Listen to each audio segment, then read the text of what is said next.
শ্যামনগর মুলাজোর কালীবাড়িতে প্রথম বর্ষ অন্নকূট উৎসবের শুভ সূচনা হলো আজ। এই অন্নকূট উৎসবের 200 কিলো চালের ফ্রাইড রাইসের সাথে নানা পদের সবজি সঙ্গে বিশেষ বৈশিষ্ট্য কাতলা মাছের মাথা দেওয়া হয়েছে। দূর দূরান্ত থেকে প্রচুর ভক্ত সমাগম হয় এখানে। মূলত দেশ এবং দশের মঙ্গল কামনায় এই অন্নকূট উৎসব পালিত হয়। বছরের পর বছর ধরে ঠিক এভাবেই অন্নকূট উৎসব পালিত হয়ে আসছে শ্যামনগর মুলাজোর কালীবাড়িতে। যাতে আগামী দিনেও এই অন্নকূট উৎসব পালিত হয় এমনটাই কামনা করলেন মন্দিরের প্রধান পুরোহিত শ্রী নিমাই চ্যাটার্জি।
213 বছরের প্রাচীন মন্দির আমাদের অন্নকূট উৎসব আমাদের হয়নি। এই প্রথম বছর আমি মায়ের কাছে এই অন্নকূট উৎসব শুরু করলাম।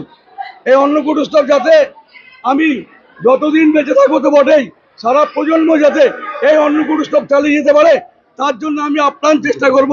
সারা প্রজন্মকে আমি এটুকু বলবো, এই অন্নকূট যেন কোনোদিন বন্ধ না হয়, এই অন্নকূট যেন সারা জীবন চালানো যায়।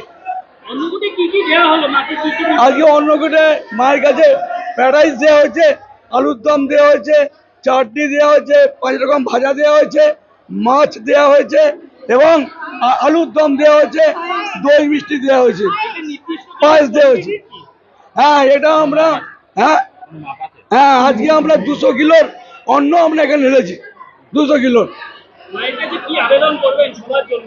আমি মায়ের কাছে সবার জন্য এটাই আবেদন করব, যাতে সবাই সুস্থ থাকে, যাতে সবাই ভালো থাকে এবং যাতে কারুর কোনো অমঙ্গল না হয়, সবাই যেন সুস্থভাবে জীবন যাপন করতে পারে, সবাই যেন আয় উন্নতি করতে পারে, নিজেদের জীবন যাতে কোনোভাবে অশান্তির মধ্যে না যায়।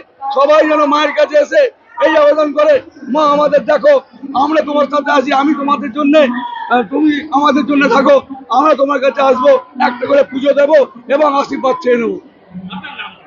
নিমাই চ্যাটার্জি, প্রধান পুরোহিত, শ্যামনগর মুলাজোর কালী মন্দির প্রধান পুরোহিত।